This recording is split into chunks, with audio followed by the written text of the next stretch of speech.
이 옆 건물주 이명자님, 저희 장모님이세요. 저희 여기 개원하고 곧 이 옆 건물도 같이 늘려서 공사해서 할 생각입니다. 아이고, 거기 사모님 사위분이시구나. 몰라봤네. 그런데 그런 얘기를 들은 적이 없네요. 저희 장모님이랑 저는 부모 자식 같은 사이죠. 모든 걸 전부 저한테 맡기셨어요. 장모님 건물은 실상 관리자가 저나 마찬가지라서요. 앞으로 상의하실 내용은 저한테 말씀하시면 돼요. 그러나 이어진 대화는 이 씨를 충격과 분노로 몰아넣었습니다. 사위는 건물주에게 이 씨의 꼬마 건물을 마치 자신이 주인인 양 뻔뻔스럽게 말하고 있었습니다. 그럼 우리 건물과 그쪽 건물이 협력해서 갈 거면 거기 1층 떡집이나 편의점은 곧 자리를 빼야겠네? 네, 아마도요. 여기 개원하면서 한 번에 공사할 생각이라 같이 비울 생각이에요. 그럼 세입자들한테 일찍 말해줘야 하지 않나요? 건물주는 다시 물었고 사위는 뻔뻔하게 웃으며 말했습니다. 그건 제가 차차 장모님께 말씀드릴 건데 사장님이 슬쩍 소문 미리 내주시면 좋죠. 이 씨는 사위의 발언에 경악을 금치 못했습니다. 사위가 자신의 건물을 마치 자기 소유물인 양 언급하며 아무런 상의 없이 세입자들의 생계마저 좌우하려는 속셈을 드러낸 것입니다. 더군다나 그는 이 씨가 이 상황을 모를 거라 생각하며 뻔뻔하게 건물주와 대화를 나누고 있었습니다. 분노에 휩싸인 이 씨는 당장 건물로 들어가 사위에게 따지고 싶은 마음이 굴뚝 같았습니다. 그러나 옆에서 한창 더 어두운 표정의 딸이 이 씨를 붙잡고 말렸습니다. 엄마, 지금 가서 따지면 오히려 우리가 불리할 수도 있어. 일단 침착하게 상황을 지켜보고 더 확실한 증거를 모아야 해. 나도 지금 너무 착잡하다. 딸의 만류에 이 씨는 간신히 마음을 다잡으며 집으로 돌아왔습니다. 이 씨는 자신이 사위와 대면했을 때 어떤 이야기를 해야 할지 곰곰이 고민하기 시작했습니다. 젊은 녀석이 얼마나 나를 만만하게 봤으면 장인 없이 장모 혼자 있으니 우습게 보이나? 합가하자고 구슬릴 때는 언제고 속으로 이런 앙큼한 생각을 하고 있던 거지. 내가 절대 가볍게 벌 주고 끝나진 않을 거야. 제대로 씨를 말릴 거니까 각오하라 그래. 올해 71세인 이명자 씨는 종로에서 작은 떡집을 운영하며 평생 성실히 가족을 위해 누구보다 열심히 살아왔습니다. 이 씨의 떡집은 단골 손님들에게 정감 있는 장소로 알려져 있었습니다. 손맛 좋기로 소문난 떡집은 명절 선물이나 특별한 날을 위한 떡 케이크 주문도 끊이지 않았습니다. 이 씨는 떡집 운영을 통해 가족의 생계를 책임지며 자산을 모았습니다. 남편 박중건 씨는 성실한 공무원이었지만 몇 년 전 암으로 세상을 떠났습니다. 남편의 부재는 이 씨에게 큰 슬픔을 안겼지만 동시에 이 씨를 더욱 강하게 만들었습니다. 새벽부터 밤늦게까지 가게를 지키며 손님을 맞이하고 떡집의 품질과 명성을 유지하기 위해 모든 정성을 쏟았습니다. 그뿐 아니라 가게가 위치한 작은 건물의 관리와 임대 수익까지 책임지며 자신과 딸의 안정적인 미래를 위해 열심히 일했습니다. 이 씨는 외동딸에게 학업의 기회를 놓치지 않도록 늘 지원을 아끼지 않았습니다. 교육이 가장 큰 유산이라는 생각으로 딸을 위해 모든 것을 내주었습니다. 딸은 어머니의 성실함과 노력에서 많은 것을 배웠습니다. 쭉 학업에 매진한 끝에 제약회사 홍보팀에 입사하여 신약 자료를 정리하고 병원과의 협업을 조율하는 전문가로 성장했습니다. 어머니가 오랜 세월 노력으로 일궈온 가게와 자산을 지켜보며 딸은 늘 어머니를 존경했고 오랜 희생에 감사할 줄 알았습니다. 딸은 결혼 후에도 어머니와의 유대를 이어갔고 자주 찾아와 함께 식사를 하며 이야기를 나눴습니다. 이 씨는 딸이 결혼 생활 속에서 진정한 행복을 누리길 바랐습니다. 딸의 배우자인 사위는 정형외과 의사로 어려운 가정 환경을 딛고 자수성가한 인물로 알려져 있었습니다. 그는 무뚝뚝한 성격이었지만 학창 시절부터 성실히 노력해 지금의 자리에 오른 사람이었습니다. 사위는 처음에는 장모에게 예의 바르고 성실한 모습을 보였습니다. 이 씨는 사위가 딸과 동종업계에 있다는 점에서 서로를 잘 이해하며 좋은 관계를 유지할 수 있기를 바랐습니다. 그는 장모와의 관계를 깍듯하게 유지하려 애썼지만 이 씨는 사위가 정이 많은 사람은 아니라고 느꼈습니다. 사위의 가족 역시 딸에게 크게 따뜻함을 보여주지는 않았지만 딸이 큰 문제 없이 가정을 꾸리고 있는 것처럼 보였기에 이 씨는 그저 멀리서 지켜보며 응원했습니다. 그러나 시간이 지나며 이 씨는 사위에 대한 미묘한 불편함을 느끼기 시작했습니다. 그는 중요한 약속이나 말을 잘 잊어버리는 일이 잦아졌고 때로는 이 씨와의 약속을 미루거나 깜빡하기도 했습니다. 아, 장모님. 죄송해요. 제가 이번에 병원 식구들 회식 있는 걸 깜빡했네요. 이번에는 집사람이랑 같이 식사하시고 저랑은 또 약속 잡아서 만나요. 처음에는 바쁜 직업 탓이라 이해하려 했지만 점점 딸의 말투에도 고민의 흔적이 묻어나기 시작했습니다. 많이 바쁜가 봐, 엄마. 나도 요즘 얼굴 보기 힘들어. 이쪽 업계가 다 그렇기는 하지 뭐. 이 씨는 혼자 있는 집에 가끔 딸이 찾아올 때마다 안타까움을 느끼곤 했습니다. 안 그래도 외동딸이었고 결혼해서 남편과 좀 다복하게 사는가 했더니 그런 것도 아니었던 겁니다. 사위 자체도 본인의 가족과의 교류가 깊지 않았던 만큼 이 씨는 그저 부부간의 관계가 유지되기만 해도 다행이라고 여겼습니다. 그러나 사위의 변화와 더불어 딸의 표정이 밝지 않은 날이 늘어나자 점점 더 예의주시하게 되었습니다. 이 당시 이 씨는 떡집 운영에서 은퇴한 뒤에도 꼬마 건물에서 나오는 임대 수익으로 경제적 안정을 유지하며 일상을 보내고 있었습니다. 그러나 이후로 이 씨의 평화로운 일상은 예상치 못한 사건들로 인해 서서히 흔들리기 시작했습니다. 사위는 평소 같지 않게 갑자기 이 씨에게 연락을 해왔습니다. 장모님 안녕하세요. 시간 괜찮으시면 저랑 잠깐 차 한잔 하실 수 있을까요? 평소 무뚝뚝한 성격인 사위가 다정하게 말을 건네는 모습은 이 씨에게 다소 낯설게 다가왔습니다. 그는 정중한 태도로 이렇게 말했습니다. 장모님, 이제 저희가 더 가까이 살면서 서로 의지하며 지내는 것이 가족으로서 당연하지 않을까요? 장모님 혼자 계시는 것도 마음에 걸리고 저희도 아이를 가지면 장모님께 의지할 때가 많아질 것 같아서요. 같이 사는 게 좋을 것 같습니다. 이 씨는 갑작스러운 제안에 당황했지만 사위의 말투에는 진심이 담겨 있는 듯 보였습니다. 갑자기? 그게 나에게는 고마운 말이지만 그래도 자네가 불편하지 않겠나? 불편하다니요. 그렇다면 부탁드리지도 않았을 거예요. 사양하지 마시고 저희와 함께 해주세요. 안 그래도 맨날 저는 바쁘고 집사람 혼자 집에 있을 때가 많아서 마음에 걸렸거든요. 딸이 직장 생활로 바쁘고 사위도 의사라는 직업상 늘 피곤한 모습이었기에 딸과 가까이 살며 도와줄 수 있다면 나쁠 것도 없겠다는 생각이 들었습니다. 늘 무뚝뚝해 보였던 사위가 이런 기특한 생각을 하고 있었다니 이 씨는 조금은 마음이 누그러지는 기분이 들었습니다. 그런데 며칠 뒤 사위는 다시 이 씨를 찾아왔습니다. 이번에는 단순한 합가 제안이 아니라 좀 더 구체적인 이야기를 꺼냈습니다. 사위는 이 씨의 앞에 앉아 진지한 표정으로 말을 이어갔습니다. 장모님, 실은 합가와 더불어 말씀드리고 싶은 게 있었어요. 본론부터 말씀드리자면 병원을 개원하고 싶어서요. 지금 다니는 병원에서는 아무래도 한계가 느껴지고 이제 제 이름을 걸고 병원을 운영하면서 가족을 더 잘 돌보고 싶습니다. 그런데 자금이 부족해서 쉽지 않네요. 이 씨는 잠시 놀란 얼굴로 사위를 바라보았습니다. 사위는 말을 이었습니다. 고민 많이 하고 드리는 말씀인데요. 일단 이건 어디까지나 제 계획이니 한번 쭉 들어봐 주시면 감사하겠습니다. 제가 드리고 싶은 제안은 장모님께서 저희와 합가하시고 지금 계시는 빌라를 매각하셔서 도와주시면 정말 큰 힘이 될 것 같은데요. 일단 제 생각부터 말씀드려 죄송합니다. 뭐? 지금 살고 있는 빌라 말이야? 이거를 팔아서? 네. 장모님, 사실 저희 본가에는 더 일찍 계획을 말씀드렸어요. 저희 어머니께서도 작은 집으로 이사하시면서 1억 원을 지원해 주셨어요. 참 감사하지만 아직 개원을 준비하려면 갈 길이 머네요. 어머, 사돈께서도 무리를 하셨네? 근데 말 맞다나 그걸로는 개원이 턱없이 힘들 텐데 말이야. 그래서 염치 무릅쓰고 이렇게 장모님께도 부탁드리게 되었어요. 이번에 정말 저를 믿고 도와주시면 제대로 해낼 자신이 있습니다. 성공하면 금방 더 큰 집으로 옮기고 장모님께도 보답하겠습니다. 사실 당연한 거긴 하지만 사위의 말은 이 씨에게 아주 무겁게 다가왔습니다. 특별히 불편함을 느끼지 않았고 웬만하면 평생 살 생각으로 구입했던 빌라였습니다. 금액은 7억대였고 이걸 갑자기 팔아 사위를 돕는 것이 과연 옳은 일인지 판단하기 어려웠습니다. 그러나 사위의 진지한 태도와 딸의 결혼 생활을 더 안정적으로 만들어주고 싶다는 마음에 이 씨는 고민에 빠졌습니다.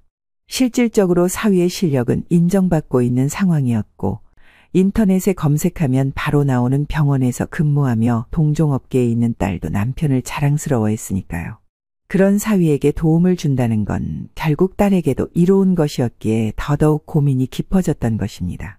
며칠 동안 밤잠을 설치며 깊은 생각에 잠긴 이 씨는 결국 마음을 정했습니다. 딸의 결혼 생활과 사위의 꿈을 지켜주기 위해 빌라를 팔기로 결심한 것입니다. 엄마가 여러 번 고민해봤는데 니네를 도와주려고 해. 많다면 많고 적다면 적은 돈인데 그래도 보탬이 되면 좋겠다. 딸은 엄마의 결정에 놀라며 곧바로 이 씨의 손을 잡았습니다.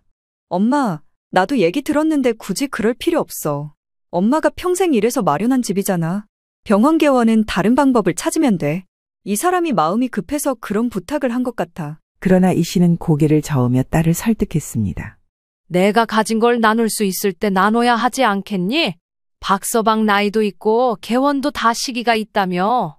나한테 고마운 마음이 있다면 하루빨리 자리 잡도록 노력하면 되지. 엄마, 어려운 결정인데 나를 위해서 그렇게 생각해줬구나. 정말 고맙고 미안하고 그래. 함께 같이 살면서 더 좋은 방향으로 함께 노력해보자. 고마워, 엄마. 이 씨는 딸의 말을 들으며 묘한 안도감을 느꼈습니다. 혼자 사는 삶에 익숙했지만 딸과 함께 지내며 마음을 나눌 수 있다는 생각은 위로가 되었습니다. 그리고 예상한 대로 사위는 무척이나 기뻐했습니다. 장모님, 감사합니다. 대출도 받고 기존에 있는 건물을 리모델링 할 거라 최대한 예산은 절약해서 시작하려고 해요. 정말 열심히 노력해 보겠습니다. 사위는 장모의 결정에 고마워하는 듯했지만 이 씨는 어딘가 마음에 걸리는 게 있었습니다. 한창 간절하게 부탁했던 초반과 달리 사위의 표정은 어딘가에서 미묘한 긴장감, 불안해 보이는 표정이 있던 것입니다. 이 씨는 그의 말과 행동을 의심하지 않으려 했지만 속으로는 여전히 무언가 불안한 느낌을 지울 수 없었습니다. 이후로 이 씨는 딸 부부와 합가를 위해 이사를 마쳤고 새로운 환경에서 생활을 시작했습니다. 빌라를 매각하며 자신이 평생 일궈온 터전을 떠나야 한다는 점이 마음에 걸렸지만 딸과 사위의 행복을 위해 희생하는 것이 옳다고 여겼습니다. 우선은 계약금으로 2억을 사위에게 건네주었고 나머지 잔금은 정리되는 대로 정산을 해주기로 했습니다. 처음 며칠 동안 사위는 장모를 살갑게 대하며 감사 인사를 전했습니다.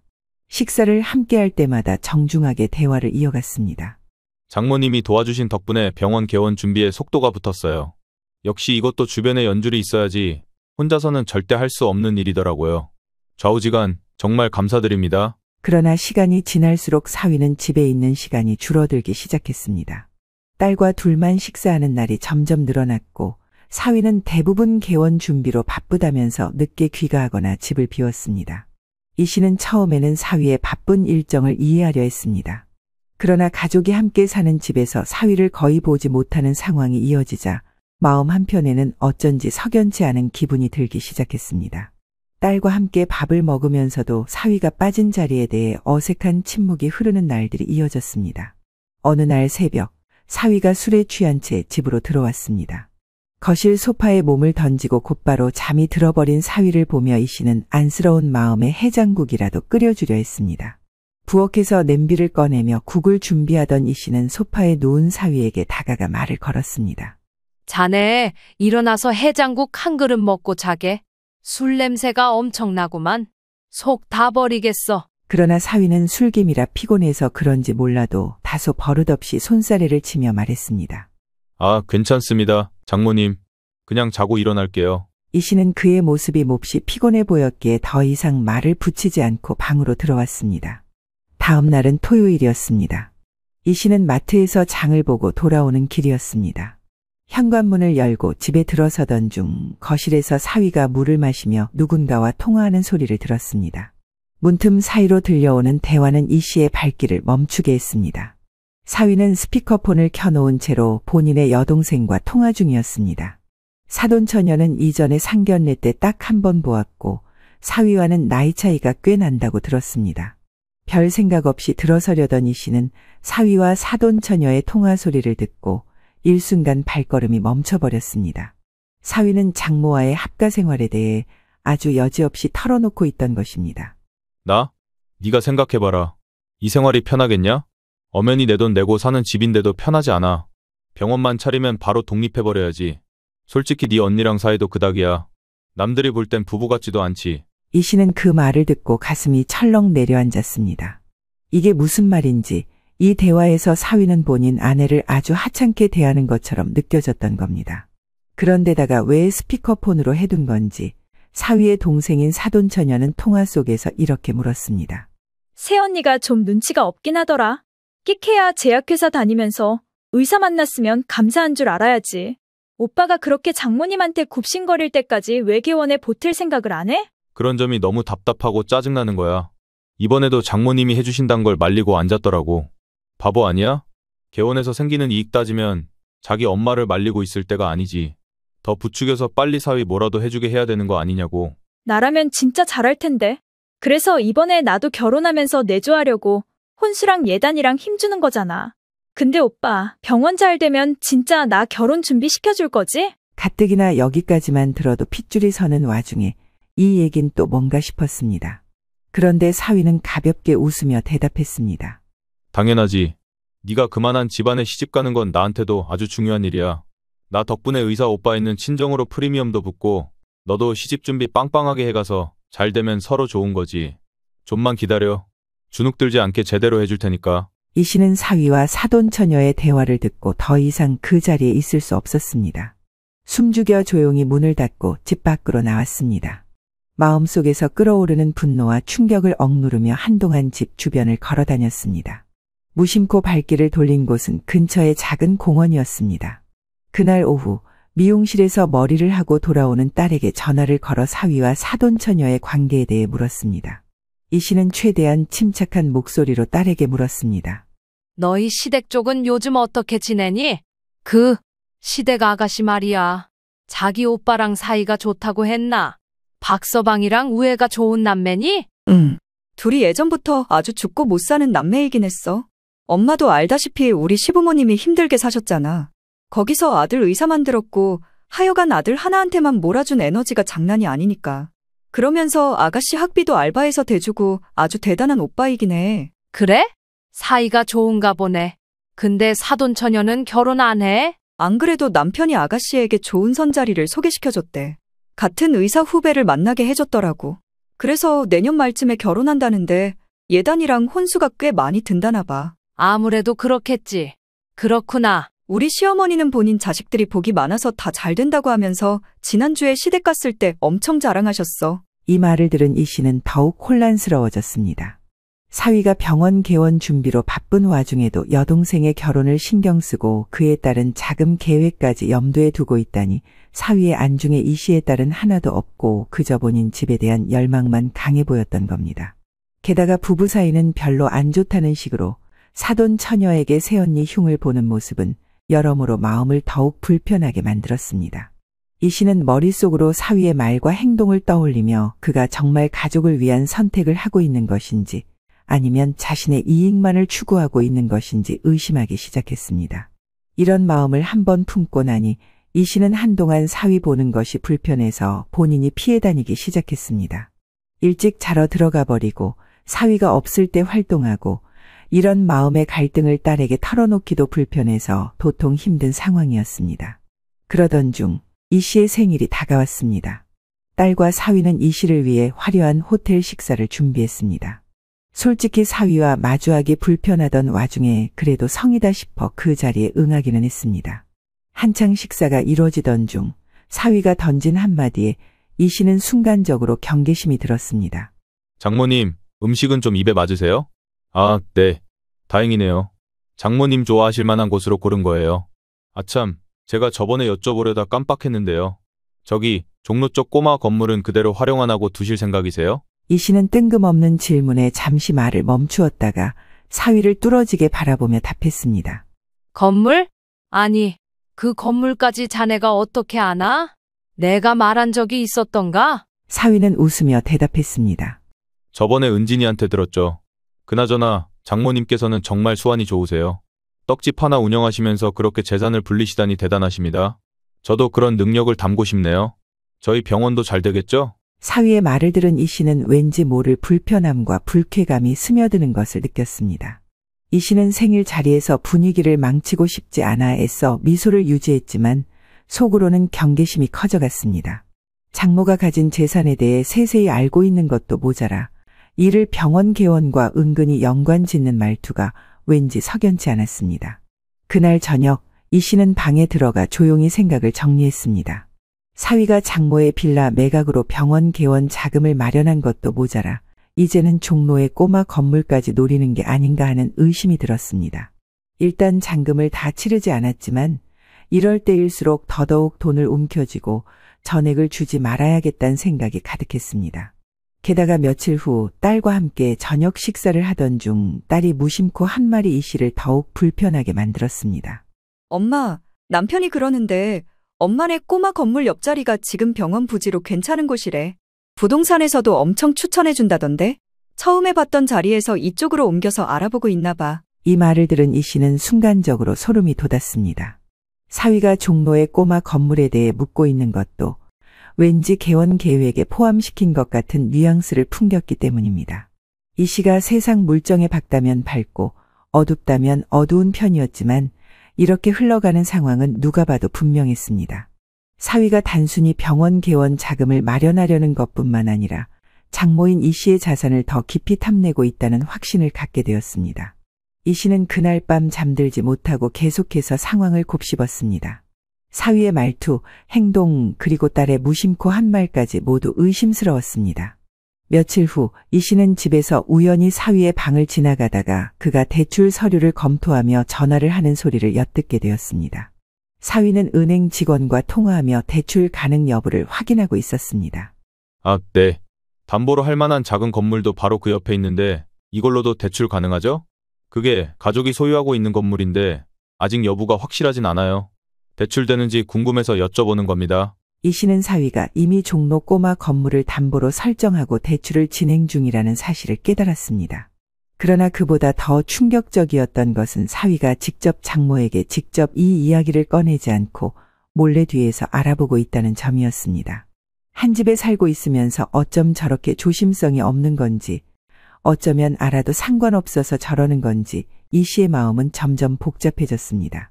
그리고 그렇게 걱정했던 대로 이 씨가 염려했던 상황은 마침내 터지고 말았습니다.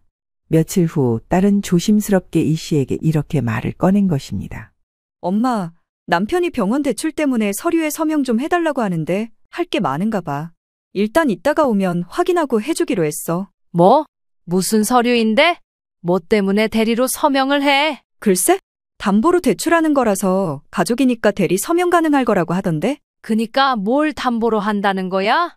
설마 엄마 건물 갖고 하는 헛소리는 아닌 거지? 아니, 박서방은 지금 뭐 하자는 거야? 뭐? 엄마, 그게 무슨 말이야? 남편이 왜 엄마 건물을 갖고 그러겠어? 너 다시 전화해서 물어봐.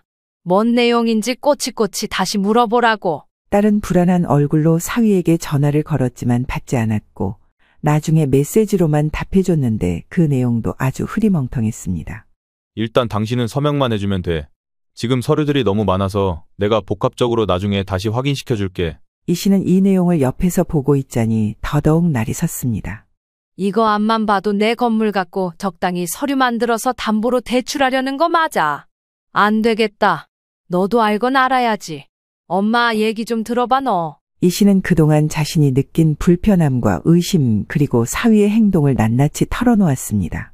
사위가 몰래 이 씨의 건물까지 넘보며 담보대출과 서명하는 부분까지 상담하던 부분이며 굳이 장소를 그 옆으로 옮겨 개원하는 것까지 말도 없이 이 씨의 신세를 지려는 게 뚜렷했기 때문입니다. 딸은 어머니의 말을 들으며 충격을 받았고 사위의 진짜 속내에 대해 혼란스러워했습니다. 엄마, 나 그런 부분까지는 몰랐어. 진짜 어마어마한 일인데? 정말 남편이 아가씨한테 그렇게 말했다고. 나에 대해서? 게다가 엄마 건물까지 탐내고 있었다니. 기가 막힌다. 나는 그런 의도로는 듣지 않았는데 내가 너무 바보 같아. 딸의 말에 이 씨는 그녀의 손을 잡고 안심시키며 말했습니다. 알게 된 이상 박서방에 대해서는 너랑 나랑 차분히 대처를 해야 될 것 같아. 이대로 그냥 넘기기는 힘들겠어. 엄마도 여러 번 지켜봤는데 이젠 안 되겠다. 딸은 진실을 알고 몹시 힘들어했지만 이제는 어떻게 행동할지 선택하는 기로에 설 수밖에 없었습니다. 모른 척 그냥 쏘가지고 다 뺏기거나 아니면 제대로 대비해서 이겨내는 것 두 가지밖에 없었던 겁니다. 그날 이후 이 씨와 딸은 함께 사위의 행동을 주의 깊게 살폈습니다. 사위가 은행과 통화하는 내용을 몰래 녹음했고 꼬마 건물에 대해 사위가 다른 사람들과 나눈 대화 내용을 증거로 기록해두기 시작했습니다. 이 씨는 딸에게 말했습니다. 일단은 시간이 더 필요해 보여. 이것만으로는 박서방이 인정하지도 않을 거고 조금만 참아보자. 이 씨와 딸은 사위의 진짜 모습을 드러내기 위해 철저히 준비하며 힘을 합쳤습니다. 이제는 사위와의 갈등을 피하지 않고 단단히 맞서 싸우기로 결심했습니다.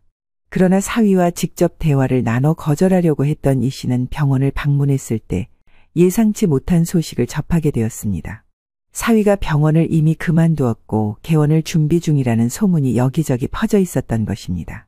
그동안 사위는 집에 잘 들어오지 않았고 개원 준비가 바쁘다는 이유로 딸과도 자주 연락하지 않는 모습을 보였습니다. 이 씨는 점점 불안한 마음이 들었고 그의 진짜 속내를 알기 위해 소문이 들리는 건물 주변을 둘러보기로 했습니다. 사위가 병원 부지로 알아보고 있다는 건물은 이 씨의 꼬마 건물 바로 옆에 위치한 공실 건물이었습니다. 이 씨는 이상한 기분에 휩싸이며 해당 건물로 향했습니다. 건물에 도착했을 때 사위가 건물주와 대화를 나누고 있는 모습을 목격했습니다. 마치 그곳이 자신들의 소유인 양 자유롭게 드나들며 자리를 완전히 깔고 앉아있는 모습이었습니다. 이 씨는 먼발치에서 그들의 대화를 몰래 엿들으며 귀를 기울였습니다. 사위는 건물주와 진지하게 대화를 나누며 이 씨의 꼬마 건물에 대해 언급하고 있었습니다. 이 옆 건물주 이명자님, 저희 장모님이세요. 저희 여기 개원하고 곧 이 옆 건물도 같이 늘려서 공사해서 할 생각입니다. 아이고, 거기 사모님 사위분이시구나. 몰라봤네. 그런데 그런 얘기를 들은 적이 없네요. 저희 장모님이랑 저는 부모 자식 같은 사이죠. 모든 걸 전부 저한테 맡기셨어요. 장모님 건물은 실상 관리자가 저나 마찬가지라서요. 앞으로 상의하실 내용은 저한테 말씀하시면 돼요. 그러나 이어진 대화는 이 씨를 충격과 분노로 몰아넣었습니다. 사위는 건물주에게 이 씨의 꼬마 건물을 마치 자신의 계획에 포함된 것처럼 말하며 세입자들에게 자리를 비우도록 요청할 생각이라고 덧붙였습니다. 그럼 우리 건물과 그쪽 건물이 협력해서 갈 거면 거기 1층 떡집이나 편의점은 곧 자리를 빼야겠네? 네, 아마도요. 여기 개원하면서 한 번에 공사할 생각이라 같이 비울 생각이에요. 그럼 세입자들한테 일찍 말해줘야 하지 않나요? 건물주는 다시 물었고 사위는 뻔뻔하게 웃으며 말했습니다. 그건 제가 차차 장모님께 말씀드릴 건데 사장님이 슬쩍 소문 미리 내주시면 좋죠. 이 씨는 사위의 발언에 경악을 금치 못했습니다. 사위가 자신의 건물을 마치 자기 소유물인 양 언급하며 아무런 상의 없이 세입자들의 생계마저 좌우하려는 속셈을 드러낸 것입니다. 더군다나 그는 이 씨가 이 상황을 모를 거라 생각하며 뻔뻔하게 건물주와 대화를 나누고 있었습니다. 분노에 휩싸인 이 씨는 당장 건물로 들어가 사위에게 따지고 싶은 마음이 굴뚝 같았습니다. 그러나 옆에서 한창 더 어두운 표정의 딸이 이 씨를 붙잡고 말렸습니다. 엄마, 지금 가서 따지면 오히려 우리가 불리할 수도 있어. 일단 침착하게 상황을 지켜보고 더 확실한 증거를 모아야 해. 나도 지금 너무 착잡하다. 딸의 만류에 이 씨는 간신히 마음을 다잡으며 집으로 돌아왔습니다. 이 씨는 자신이 사위와 대면했을 때 어떤 이야기를 해야 할지 곰곰이 고민하기 시작했습니다. 그날 이후 이 씨는 딸과 함께 사위의 모든 행동을 주의 깊게 살폈습니다. 그가 누구와 대화를 나누는지, 어떤 서류를 준비하고 있는지 세심하게 살피며 증거를 수집하기 시작했습니다. 이제 이 씨는 사위의 계획을 완전히 뒤집고 자신과 딸의 소중한 재산과 가정을 지키기 위해 전력을 다하기로 결심했습니다. 즉시 변호사를 찾아가 사위의 계획을 차단할 법적 조치를 마련했습니다. 변호사는 이 씨에게 건물과 관련된 모든 계약 권한과 대출 가능성을 제약하는 법적 장치를 제안했고 이 씨는 이를 실행에 옮겼습니다. 이러한 조치는 이 씨의 사유 재산을 보호하기 위한 기본적인 단계였지만 그녀에게는 이것이 단순한 재산 보호 이상의 의미가 있었습니다. 가족이라는 이름으로 자신을 속이고 기만하려던 사위에게 더 이상 어떤 빈틈도 보이지 않겠다는 결심의 표현이기도 했습니다. 젊은 녀석이 얼마나 나를 만만하게 봤으면 장인 없이 장모 혼자 있으니 우습게 보이나? 합가하자고 구슬릴 때는 언제고 속으로 이런 앙큼한 생각을 하고 있던 거지? 내가 절대 가볍게 벌 주고 끝나진 않을 거야. 제대로 씨를 말릴 거니까 각오하라 그래. 이 씨는 건물의 세입자들에게도 직접 연락을 취했습니다. 심지어 떡집과 편의점을 운영하는 상인들은 사위가 이미 자리를 비우라는 압박을 가하고 있다는 소문에 불안해하고 있었습니다. 이 씨는 직접 그들을 찾아가 말했습니다. 우리 건물은 자리를 뺄 일이 절대 없습니다. 걱정하지 말고 영업에 집중하세요. 혹시라도 누군가 이상한 요구를 하거나 윽박지르면 곧바로 저에게 알려주세요. 제가 책임지고 막을 거니까요. 이 씨는 변호사의 조언에 따라 사위와 관련된 대화와 행동의 증거를 철저히 수집하기로 했습니다. 그 사이 사위는 자신의 계획이 성공할 것이라는 확신에 차 있었습니다. 자신이 병원 개원을 통해 크게 성공할 것이라 믿으며 장모의 꼬마 건물까지 포함한 거대한 계획을 꾸미고 있었습니다. 이 씨가 자신을 방해할 것이라는 생각조차 하지 못한 그는 더욱 당당하게 건물주와 계약 절차를 진행하며 일을 서둘렀습니다. 그러나 이 씨는 이미 상황을 뒤집을 모든 준비를 끝마친 상태였습니다. 이 씨는 사위가 병원 개원 건물 계약을 최종적으로 마무리하려는 날을 노렸습니다. 그날 이 씨는 평소와는 전혀 다른 단단한 결심으로 계약 현장에 나타났습니다. 사위가 건물주와 계약을 맺으려는 순간 예상치 못하게 나타난 이 씨의 등장에 사위는 순간적으로 굳어버린 표정을 지었습니다. 장모님, 오늘 여기 오시기로 했었나요? 저랑 미리 약속이 되지 않으신 것 같은데요. 아이고, 사모님 아니십니까? 나오셨네요. 안 그래도 사위분으로부터 말씀 많이 들었습니다. 건물주는 어색한 미소를 띠며 이 씨를 반겼지만 이 씨의 단호한 태도는 현장 분위기를 얼어붙게 만들었습니다. 이 씨는 사위를 뚫어지게 바라보다 한참 뒤에야 입을 열었습니다. 자네는 법이 무섭지도 않나? 게다가 한 집에서 같은 밥 먹고 사는 장모를 두고 이런 일을 벌이는 게 말이 돼. 처음에 집만 팔아다 도와달라더니 옆에 있는 건물까지 눈독을 들였어? 저기 장모님, 잠시만요. 잠깐 나가서 저랑 얘기하시죠. 나가서 할 얘기가 뭐 있어? 다 들으라고 하는 소리야. 자네, 우리 건물 세입자들을 몰아낼 속셈이었다며? 내 앞에서는 건물 얘기도 꺼내지 않고 조용히 있더니 이렇게 무서운 사람이었네. 장모님 잠깐만요. 그런 게 아니에요. 그건 제가 차차 다 말씀드리려고 했습니다. 그건 어디까지나 친근함을 가지고 제가 바로 옆에 병원을 계약하려 했던 거고 일단 좀 나가서 말씀을 나누세요. 여기서 하라고. 그리고 자네 여기서 어줍잖게 변명하고 빠져나갈 생각하지 말게. 하나부터 열까지 다 조사하고 나는 오늘 완전히 이 일을 끝장내버릴 거야. 사위는 이 씨의 강한 기세에 순간적으로 말을 잃었지만 이내 평정을 가장하며 변명을 늘어놓기 시작했습니다.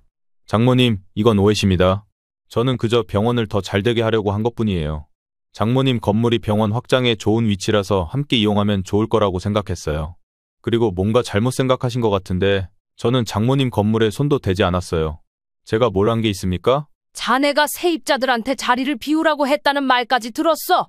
그리고 우리 딸 내세워서 이거 담보까지 대리서명 시켜서 받으려고 했잖아.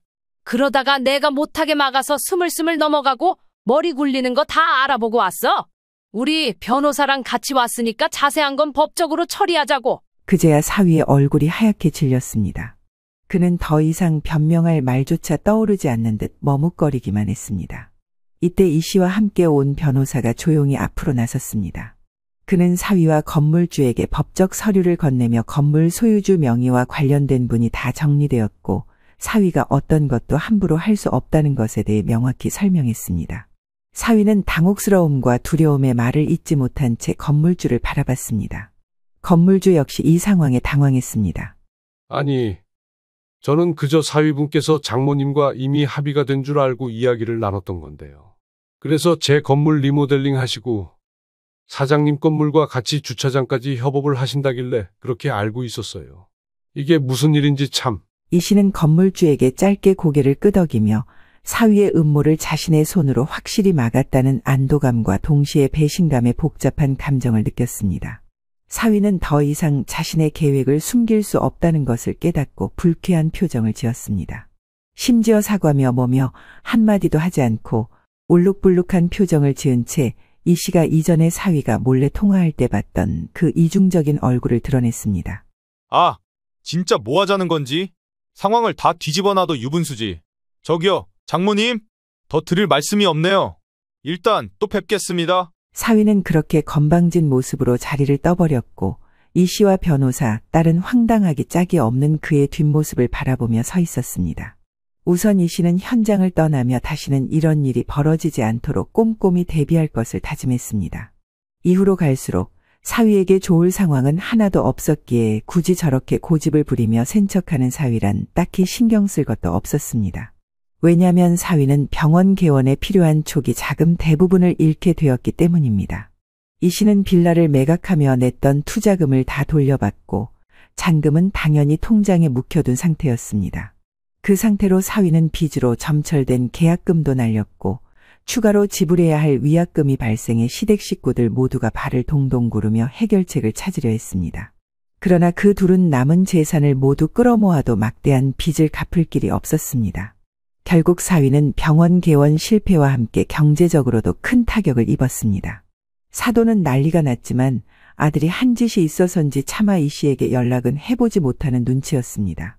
엄마, 어저께 어머니한테 부재중 전화가 와 있었는데 안 받았어. 남편과 이혼할 거라고 문자 한 통 보내놨더니 더 이상 전화를 걸지 않으시더라고. 당연하지. 무슨 염치가 있어 전화를 해? 손해배상 청구를 더 걸어도 모자랄 판에. 하여간 제일 나쁜 게 그 집 식구들이야.